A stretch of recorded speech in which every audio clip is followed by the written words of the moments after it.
what happens in campuses or when you're studying is there is competition, but it is not so cutthroat as when you enter a corporate. Then it is really cutthroat, and even your best friend can stab you in the back, which a lot of people are not prepared for.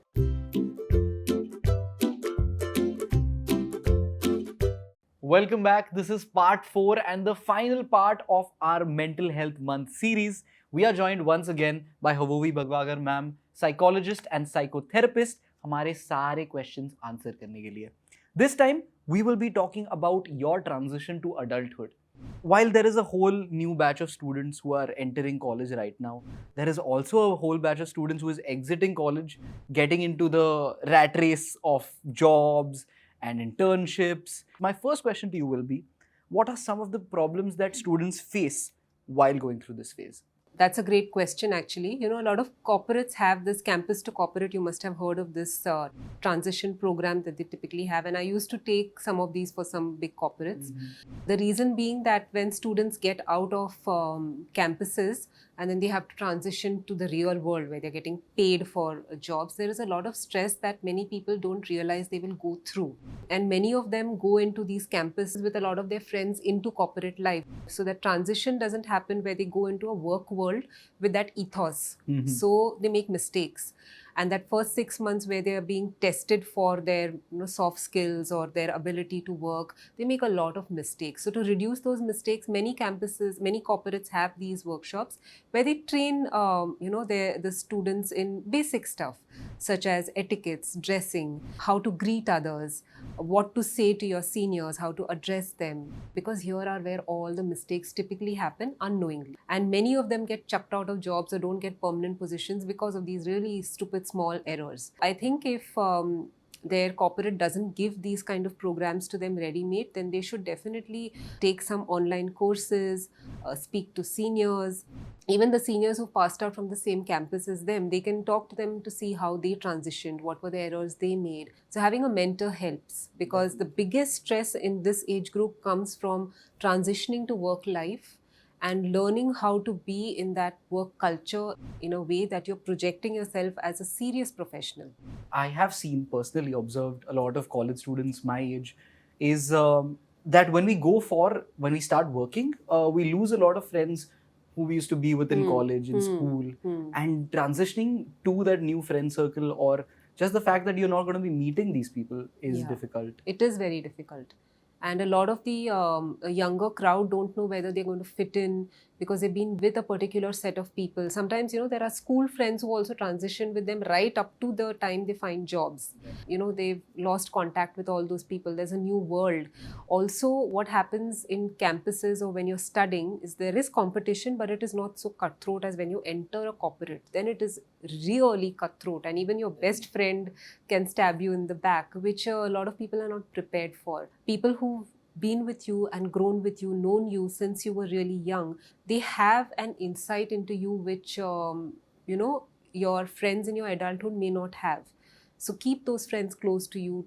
Keep in touch with them. In the day of internet, so you can do it. In our days, we had to actually write letters and inland letters and postcards to our friends. We could though. Now it's just an email, there's social media, but keep in touch. That's what I'd say, that don't lose that contact. It's easy to do that. So ma'am, students between the age of 15 to 24, we've seen an increasing trend of suicides and depression. How has it been for you as a mental health professional dealing with students like this? For me, reading about statistics itself is quite startling. So a couple of statistics that I'll share is, one is the Global Burden of Diseases study, which is a worldwide study done across various nations. And 2013, they found that 15 to 24 years, we lose the maximum youth because of suicide. But I see that translated to the work I do in my clinic as well. Students coming to me with high rates of depression, very, very high on self-worth issues. Constantly talking about wanting to kill themselves, wanting to harm themselves. These have really gone up. And I think reasons for that is because the expectation from the youth is very high these days. As a 16-year-old, I couldn't imagine doing internships. But today we see children handling schoolwork, giving exams, competitive exams like NEET and JRE, and then they are also doing internships, they're writing research papers. So there's a lot that is there on that young mind, pressure. But people say, what is about pressure? Pressure to sabke life mein hota hai, and they should learn to handle it. The problem is that mind is still young, but there isn't so much guidance, because we also, who are in the older generation, not aware how to handle this kind of pressure, how to help them out. So somewhere we have to reach a place where we look at our youth compassionately. We don't think that they're invincible. Abhi second wave hi le lo. In the first wave we thought कि oh, the youth में तो कुछ नहीं हुआ था, and then in the second wave all the youth were affected by the virus. We have this thing in our mind कि young people are resilient, they'll bounce back, उनको कुछ नहीं हो सकता है, and that's a misnomer, because the statistics show the complete opposite. It's showing that our country, the maximum problems are in the age group of 15 to 24. So we have to take that age group seriously.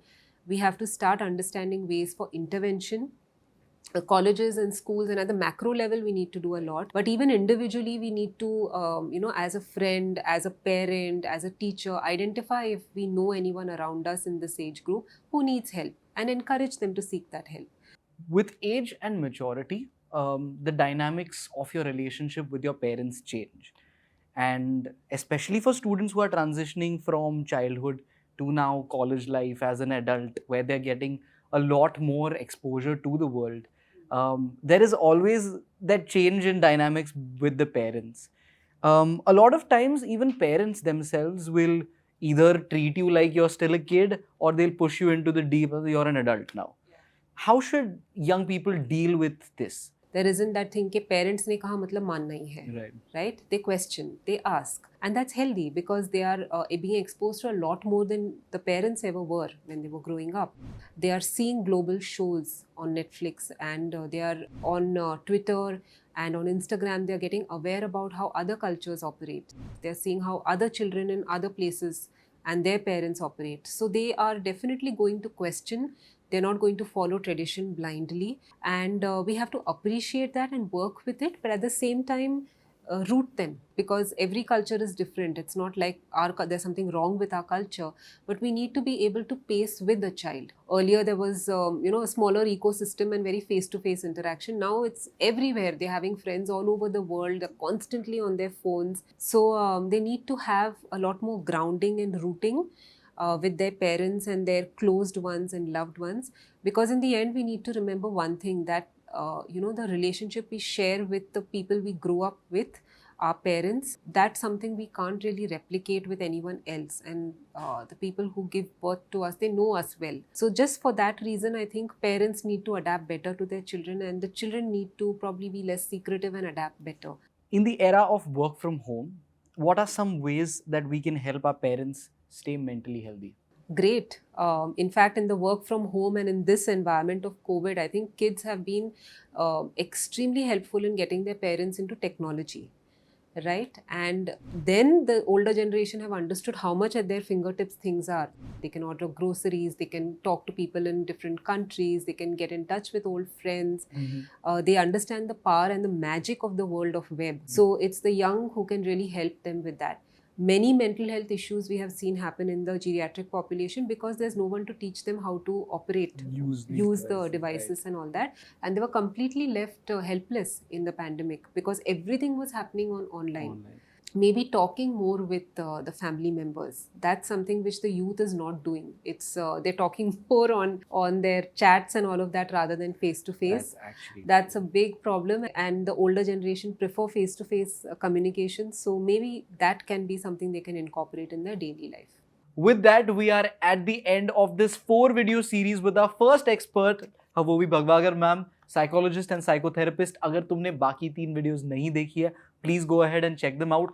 बहुत ही ज़्यादा insightful, बहुत ही ज़्यादा amazing. Thank you for having me here, and it was wonderful to go through all of the questions. I think we've spoken so much about mental health. Please raise awareness. Look through all the videos that we've spoken about. We've covered a spectrum of different topics. Take care of yourselves and educate others, and look after yourselves. I think it was extremely insightful, and I'm sure a lot of students will enjoy this content.